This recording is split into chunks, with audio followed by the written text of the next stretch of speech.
la ocasión, hemos visto una... After coming off the bench and playing limited minutes early in the season, Roberts lost 25 pounds and has started the last 13 games for Orlando, averaging 17 points, 9 rebounds, and 2 blocks per game. Suddenly, the gamble seems to be paying off, and even his critics are beginning to take notice. I really think Orlando made a wise move in acquiring Stanley Roberts. He's big, he's wide, he's strong. They still think there's a lot of potential that they haven't seen yet.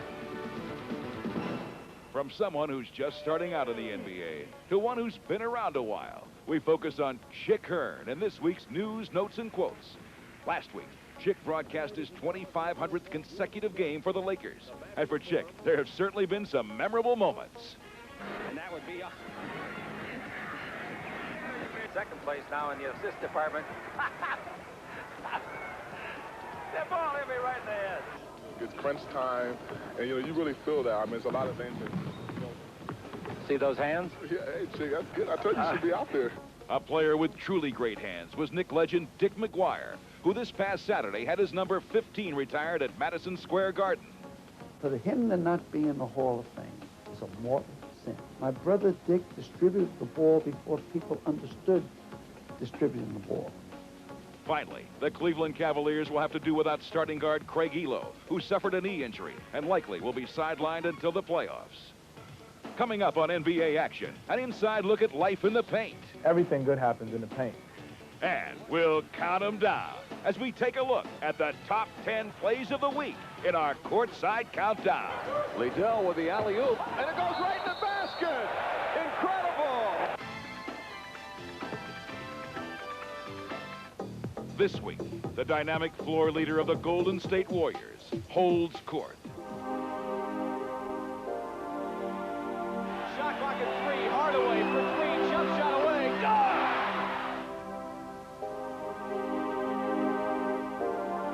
The killer crossover. Oh, brother. Crouching defense, and Hardaway responds to the call. Hardaway! In only his third year, Tim Hardaway has already achieved a stardom far beyond many expectations. Golden State made him the 14th pick in the '89 draft, but skeptics quickly doubted Tim's ability. Has a very suspect, a very unusual, let's call it questionable jump shot. No, let's call it ugly. Let's just call it... Hardaway began his first season with the Warriors, not knowing when his chance to prove himself would come. My first year, I thought I was just going to be on the bench, coming off the bench, learning from Winston Garland or who else was here. The coach put me in right away and said, "Yo, you my man. You know, this is what we drafted you for." He said, "Go with it. Let's play with him." Hardaway races it down. Hardaway going all the way. It's a big possession right here. Hardaway for 3. Hardaway. Oh, he got it. Plus the foul. But once he got the ball, Tim dazzled any disbelievers with his enormous talent. Shot clock to 3. Hardaway. Oh, what a shot by Tim Hardaway. Plus the foul. Unbelievable. But perhaps Hardaway's greatest asset is his confidence. This little guy backs down from no one, and his fearless attitude is unshakable. I've been playing against bigger guys all my life, so I know how to go in there and take the contact and shoot over a big guy. Hardaway fakes the 3, gets around Lang, gets around Curry, puts it up and in. Hardaway's in-your-face attitude is a result of owning one of the game's most lethal weapons. This is what I do when I come down. Freak him, come like that. Hardaway, the killer crossover, he gets it. Hardaway, the killer crossover. I've seen people with great crossovers, and they were effective with it. But Tim is so fast. Not only will he blow by you, he will embarrass you when he goes by you.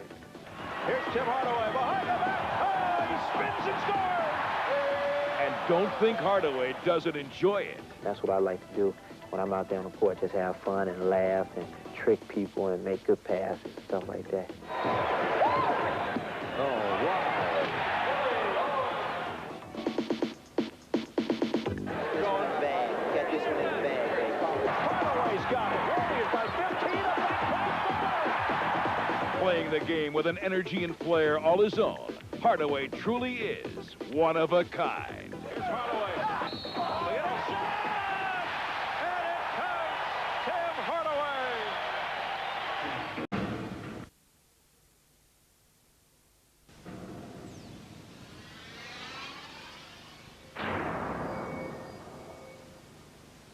Now the answer to our trivia question. Alvin Robertson is the only guard to notch a quadruple double in a game, doing it against the Phoenix Suns in 1986. Steals and the assists and rebounds, those were just hustle plays. I was just out there doing the things that I normally do, and the ball was just coming my way. The heat was on in Miami as Glenn Rice was doing it all this week. Averaging almost 30 points a game, Rice began by scorching the bullets from the inside and outside. Topside long swings it to Rice for a three. Good. Staying hot against Boston, Rice poured in 31 and led the Heat to victory. Friday night, he slam dunked Denver and then lit up the Hawks. Rice for three. Beautiful. Blazing new trails on the road this week was Drazen Petrovic. He began with 26 in Golden State. And then against the Celtics, his career-high 39 helped erase a 19-point deficit. Petrovic drills another one. Versus the Knicks, Petrovic kept smoking as he helped snap a 13-game losing streak in New York. 5 on the 24. Petrovic for three.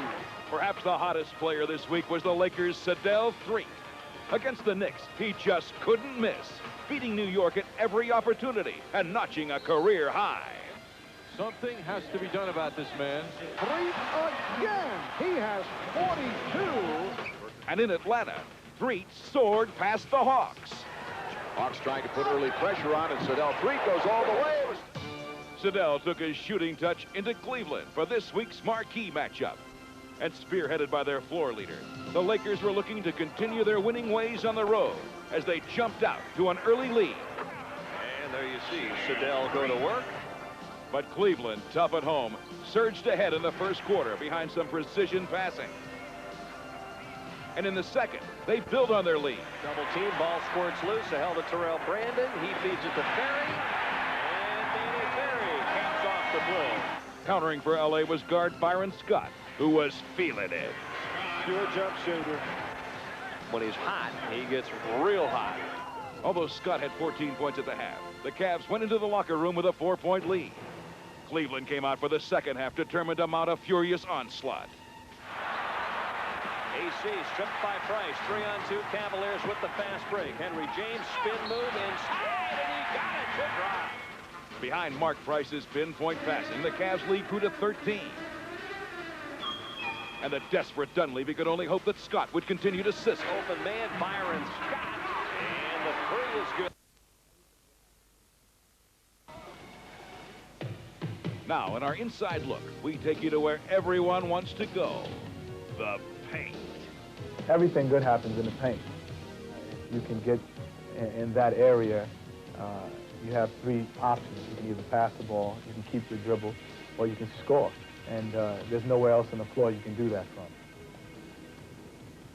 Just want to get in the trenches. Just want to get in there because there's no action out there. I start every game with the idea that the key is my area, and if you come into my area, you're going to have to deal with me.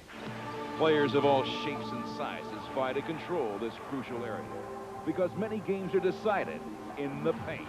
I think all the emphasis comes to keeping everyone out of the paint, and the offensive emphasis is getting into the paint. Being a guy who plays in the paint area and being 7'1", a lot of times when you have those guards, those pesky guards, you want to let them know that they do not belong in there. That's a house job. But sometimes the little guy can establish residence. The reason why I like it's the odds. There's no way that people think when you go in there with all these big trees that you're even going to come out of there. Long pass drifts into the corner. Richmond takes it to the inline. Oh, he flips it up and in. Isaiah gets Curry. Drives it. Finger rolls. Left the end. Fills it up. Anthony. That is a drive. A lot of times guards will come in the middle and they'll think that they can get the shot off or shoot a layup and they're going to be quick enough to get around me, and just because of, you know, timing and wingspan, I can still block the shot, so you get a lot of them that way. But when the bigger player comes up short, there's no place to hide.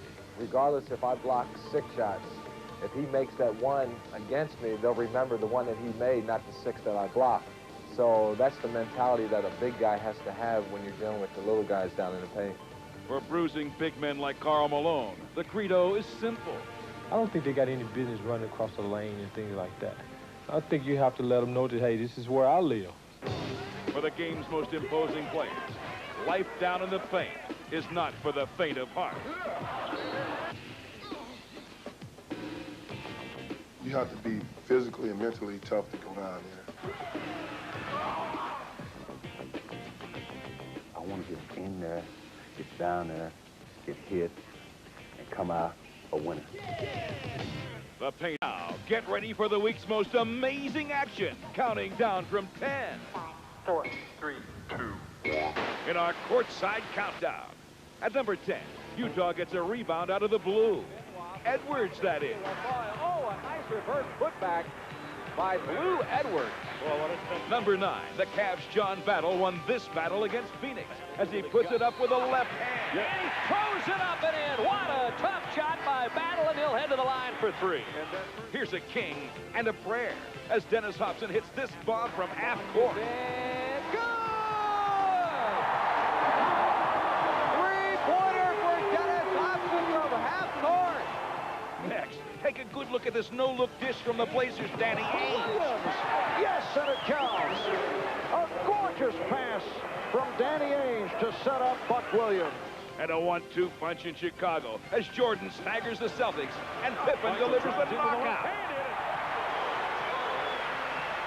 And Pippen with the steal. Did he get it in time? Yes, sir. Coming in at number 5, it's Stacey Augmon with an awesome move against the Lakers. Rebound up there. Oh! That's the spark that the Hawks need. The inside play of Augmon. And you've heard of no-look passes, but here's a no-look shot by Clyde Drexler. Flips it up. Oh, my! He didn't even see the basket. Number 3, Isaiah Thomas may have missed the shot, but he wasn't sitting down on the job. Great pass by Isaiah. The ball came into his hands while he was on the ground, and he just flipped it to a flyer. At number 2, Spud Webb split 2 Rockets for this circus shot. In reversal, how did he make it? Spud Webb with an impossible shot. And in our play of the week, a new chapter is added to the legend of Larry Bird. He fires. It's a three-pointer, and he's tied the game. The scoreboard reads Boston 122, Portland 122. I'm Jim Fagan. See you next week on NBA Action.